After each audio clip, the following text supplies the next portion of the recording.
F1 the movie opens in Malaysian cinemas on Thursday, June 26th. And let me tell you, this is the very definition of what you call a crowd pleaser. Man, I have not had such a great time at the movies since Top Gun Maverick. This is old school fucking cinema. It has been crafted and constructed to within an inch of its life to entertain you. I absolutely love this movie. It is so much fun. My only comment about this movie is that I need to watch it again because I was too busy admiring the shots in this movie. Everything, right? The cuts, the shots. It has hands down some of the best racing or the best racing sequences ever put on screen. I'm sorry, hands down, this has got some of the best F1 racing footage I've seen, even from F1. Like, I know that's a ridiculous statement to make, but No, hold on, stop. It's not a ridiculous statement to make because, as any F1 fan knows, watching F1 is a lot more fun on TV than on location because you can't see shit on location. yeah. You're there for the beers and the hot sun. Like, I've been to Silverstone, I've been to Sepang, I've been to Melbourne, and let me tell you, everyone's just drinking and having a good time. La. They look at Yeah. the cars for 2 seconds when it goes, whew, And then you watch it on the screen as it goes around the other end of the circuit. Exactly. No, yep. I've been there. I know what you're talking about. But like, there is something about Joseph Kosinski's film that, it's like the movie reminds me why I enjoyed watching F1 in the first place.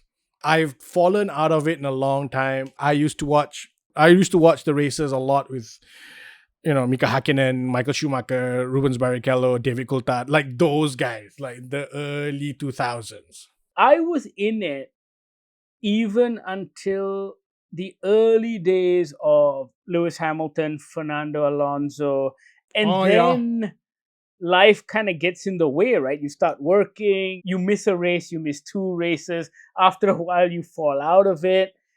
And I think that's what happened to me. For me, it was more like I moved out of my parents' house and no longer had access to Astro and just stopped watching F1 full stop. But like, I think this film really just reminds me why I enjoyed it in the first place. There's a real mix. There's a real mashing up of the Drive to Survive experience on Netflix and an F1 race weekend experience. I will say it now. There's probably a lot of F1 fans who will hate on this film. It's not for them, though. No, it's not. It's the same way Drive to Survive isn't for the F1 fan. It is Correct. incredibly smart marketing on the part of the F1 organization as a way to bring in more fans. Let me tell you, this movie is going to bring more people to F1 than anything they've done before. It's made me want to get back into F1. Yes, correct. Yeah. Sorry, I'm still stuck on just a lot of those beautiful shots. I want a lot of those shots as like screensavers on my computer. Enough of that gushing. I think what F1 the movie, God, I hate the title, but what F1 the movie does very well is tell a fairly straightforward story in that we've seen this story before in any number of not even sport, but just like working environment where there is a newcomer and an old hat, except in this instance, the old hat is the newcomer trying to make his way in a sport that, or in an environment that's looking down on him because he's retired or he's come back, whatever, right? It's a very straightforward story. However, I think set in the F1 world, it elevates that story because it's an environment that we've never seen before. Well, not only that, but I think what Joseph Kosinski does in this film is take every trope that you are familiar with and just make it better. Yes, this is a traditional sports movie. All of the beats are very similar to what you've seen before. However, It's the way these beats are executed. There are breakneck race sequences, but you've never seen them like this. And not only have you never seen them like this, the way it's shot is almost fucking poetic. There is a Yeah. sequence where Brad Pitt and Damson are driving. You're in the cockpit with them. And with every turn of the steering, it pans back between the two of them. And it's a beautifully cut sequence. And not only does it look good, it adds to the tension of what is going on. And I think that's Yeah. where the beauty lies. Yeah. And it's not just the racing, it's also in the character work. I think you've seen Javier Bardem's owner multiple times. You've seen Kerry Condon's technical director. Sure, it may have been played by a guy in the past, but you've seen that technical director many times. You've seen the has-been in Brad Pitt many times, and you've seen the young upstart in Damson Idris many times. But I think all of these people elevate that through their performances. Like, Brad Pitt is so fucking effortlessly cool in this. It is painful to watch. I'm just like, why do you have so much swagger? It's unnecessary, man. Just calm down. Dial Cool it off. down a little, can you please? I'm married, Brad Pitt. Yeah. Exactly. Why the fuck are you so handsome? But yeah, I mean, I have nitpicks of this film, and I think you disagree with some of my nitpicks, but we'll get back to it in a little bit. But my quick advice to anybody, I guess 98% of the people who are listening to this will probably already have tickets. But my biggest advice is get to the biggest IMAX screen you can find, because Joseph Kosinski knows how to shoot IMAX. I think, like, I dare say this was a better IMAX experience than Nolan's Oppenheimer was. Ooh, controversial statement. This is more just because of the way Nolan shot Oppenheimer. Not in that he didn't know he was shooting IMAX, but he wants that close up to be uncomfortably close. His utilization of IMAX cameras was different. Yes. However, Joseph Kosinski sticks a wide angle lens at the nose of an F1 car shooting towards the driver, and you see the car in a slightly misshapen, misformed, because it's a wide angle fisheye lens. However, it catches so much of that sky that it's a gorgeous setup. Joseph Kosinski doesn't cut the way an action movie is cut, so he's letting shots run. He's letting these sequences play out as these cars are turning corners, and as the camera does like the fastest whip pan ever to catch the car on its way. It's all of these things are designed for that massive screen. So I think the biggest screen you can find, because I think Joseph Kosinski understands how to shoot F1 and how to shoot those beautiful race day sequences on a large scale. This is a marketing exercise. This is a piece of propaganda that I don't mind. And that's what it is, right? It is propaganda and marketing for the F1 organization. They made this movie in close consultation with them. They don't actually have to make any money for this movie because it's already been paid for by the hundreds of sponsors that you see plastered all over this film. And yet, it didn't bother me for a second because, one, it falls in line with what the spot is, and two, there is so much entertainment value here. It is so beautifully constructed to do just that, for you to go to the cinema and lose yourself in a movie. Like, what is the movie about? It's exactly what you think it is, because it's exactly what you saw in the 2-minute trailer. It doesn't take any longer than that to explain the plot of this film. And yet, there are some twists and surprises, because some things did take me off guard with regards to the timing at which Joseph Kosinski executes his climactic and dramatic moments. And so there were still surprises, which meant that this was also the first sports movie that I've seen in a very long time where I felt there were actual stakes. Like, I didn't know what was going to happen. Right down to the last 5 minutes, I was like, wait, who's going to win? Like, what? There were actual life and death stakes here on screen, and for the first time in a very long time, I think you and I were both like, wait, are they going to do that? Are they going to do a goose? Are they going to are they gonna kill Goose? Is that what's gonna happen? Yeah. We can normally smell a twist a mile away. Within the first 40, 35 minutes, we can almost tell that there's a twist and the twist is not going to happen. However, in this one, when it's not a twist, but when the first thing happens in this movie, there are two things that happen later on in the film. But the first thing happens in air quotes, asterisks, and all that. I was actually unsure where they're going to go with it. There was a split second where I was thinking the worst, and that was fan-fucking-tastic. Talk to me about your nitpicks. We spoke about it briefly. Well, actually, you have one major nitpick. Yeah. This movie opens better than any movie I've seen in about 15 years, I think.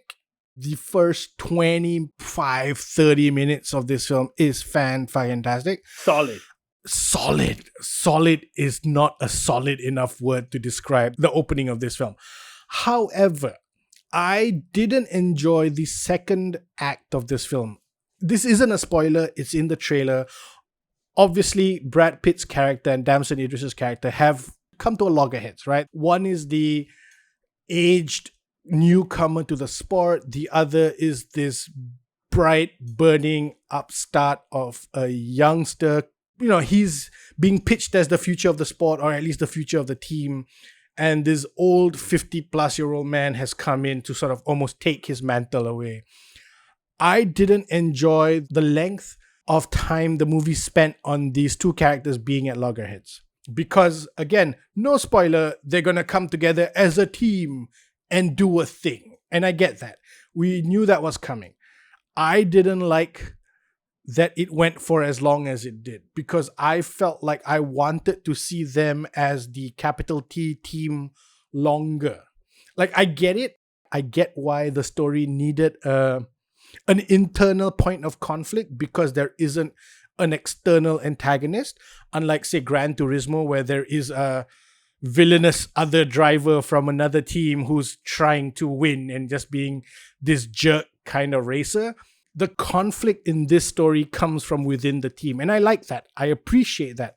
I just wish that they had moved that a little shorter. I wish that was a lot less, because I want to see Brad Pitt and Damson Idris as a team vanquishing the opponents. I didn't mind that for the exact reason you just said, in that because they didn't go down the route of an evil villainous driver, which would have been a super cop-out, because I really dislike those characters. Also because I hate those characters. They never kill them off in the end, right? Everyone has to end up being friends in the end. I'm like, no, you made me hate you for 2 hours of this movie. Don't suddenly turn around and try to make me like you. It's interesting because at the beginning of this film, when Sonny Hayes, Brad Pitt's character, is at Le Mans, there is another driver who they almost draw up as that guy. In a lesser film, that guy will also suddenly join come F1 into and F1. be he'll be on the other That's team. what would happen in a Sylvester Stallone movie. That was what will happen in a Sylvester Stallone What are you movie. doing here? We meet again. Yeah, I know. I get what you mean. It's a minor nitpick, but it didn't bother me because I thought they needed that conflict and that drama to keep pushing forward, because there wasn't an external threat. And also because the team, for the most part, were working well together. So it had to come from Brad Pitt and Damson Idris, right? And I thought that worked very well. Also because Damson Idris is phenomenal. I thought he's so good. And if these rumors are true about him being Black Panther, I'm all in.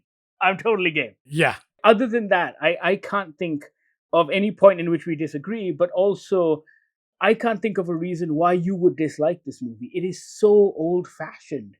And I mean that in the best possible way, because we don't get movies like this anymore. I mean, you can't count the superhero movies because they're a part of their own mythology, which in itself is a little exclusionary, because if you're not a comic book fan, or even if you haven't followed superhero movies all this while, it may not be your thing. This is human drama set in the world of racing, which is why sports movies often have a universal appeal, even though you don't necessarily play any sport or follow any particular team, because the themes within the film and the conflicts within the film are universal. And we haven't seen something like that on this scale. Like, this is global, massive, blockbuster fucking filmmaking. Yeah. And it's beautiful. And it's beautiful. No, I was just going to say that. And it's beautiful, and I need all the making of videos, like how they mounted the cameras in those cars, like who was doing what. I'm sorry, excuse me. I want a 2-hour documentary on this. I want a whole thing. I want to watch Brad Pitt get into fitness to drive these F2 cars. I want to watch Damson Idris get his car license so he can race in F1. I don't care. I want it all. I want to see the drones, the helicopters. I want to see the negotiations with the F1 tracks. Look, there is so much here that I want to know, that I want it all. Also, this feels like the first film in 2025 that I want to go watch again. This reminds me a lot of when I came out of Endgame. Like, I wanted to go right back in because I was too distracted by a lot of the pretty shots to get caught up in the story, I think is the problem. Yeah. And of course, Brad Pitt. So I was too distracted by all of that. Yeah. You know, there is a lot of credit that goes to. We talk about Sean Baker and Anora, we talk about Martin Scorsese and all of the movies he makes. But I often think that we don't talk enough about people like Christopher McQuarrie, who did the Mission Impossible movies, or Joseph Kosinski, who did this and Top Gun Maverick and Oblivion. I think crafting a movie like this requires a singular mind as well. Like, there are a handful of directors who can pull something like this off with such efficiency and such skill and such artistry, and it's not easy. And we've seen it, right? We've seen Chloe Zhao fail at Eternals. We see the Russos fail constantly post their MCU stints. And I think Joseph Kosinski has got such a great talent for bringing these kinds of spectacles to the big screen. It was one of those movies where I did not feel the 2 hours, but also I didn't want it to end. I was just so happy being there. Like, everything works. The cinematography, the music, fucking Hans Zimmer's score for this is amazing. Even the pop tracking works. Like, all of it just kind of is seamless. And it is such a fun time at the cinema. And it's so rare that we can tell people, hey, you can take everyone from your grandmother to your 10-year-old to watch this, and they will all have a blast. I think this movie is a real ride of a movie, right? This feels like, this is, in the best ways possible, feels like a roller coaster ride. It doesn't have the most challenging stories. It doesn't have the most capital A acting characters, but what it does have is a great time out of the cinema. Like you said, I didn't want this movie to end. However, the way Joseph Kosinski and Ehren Kruger, who co-wrote the screenplay, the way they ended the story, I thought was chef's kiss. I thought was a beautiful hat tip to those guys who just race for a lifetime. And as much as I didn't want this movie to end, I loved where they ended it. I thought that was beautiful. Man, what a blast. I can't wait to watch it again. I genuinely can't wait to watch it again. Yeah, same. This thing is going to make so much money. And deservedly so.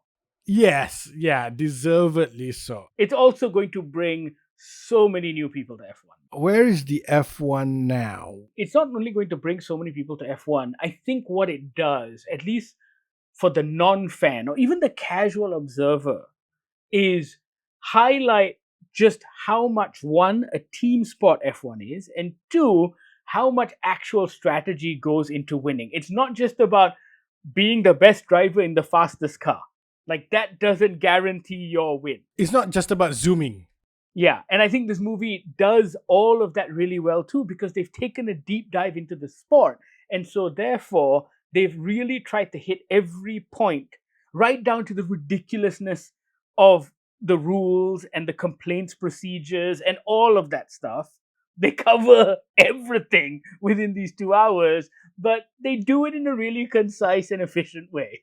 This movie is a little early, unfortunately.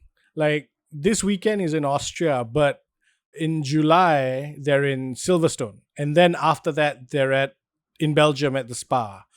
There are 2 big races that happen in the film that are set at Silverstone and Yes, Spa. essentially, it's the final would have been 9 nice, but- races that this movie kind of chronicles. Yes. Yeah. Man, God. good fun. So much fun. Go watch F1. Take your whole family. You will definitely have a blast. Brad Pitt has more swagger than any man has a right to have. Pop quiz, who's got more swagger? Clooney or Brad Pitt? I think Brad Pitt. I think Clooney has kind of tripped into the uncle-father mode at the moment. Yeah, Brad Pitt I agree still with you. I behaves think like Brad he's in Pitt, his 30s and 40s. But you know what it is? I can't believe this has become the Brad Pitt appreciation podcast. But Brad Pitt almost feels more comfortable in his old age than he did when he was doing Fight Club. He knows how to carry it, and he carries it well. He's grown into his sex appeal, and I Yeah. love it. I'm all for it. Yeah. Go watch F1, guys. It's in cinemas Thursday, June 26th. Let us know what you think once you've seen it. You know how to reach out. We're on Instagram on GogglerMY. You can also email us on podcast@goggler.my or send us a WhatsApp on the Goggler hotline 012-524-5208. Thank you so much for listening. This is the Goggler Podcast.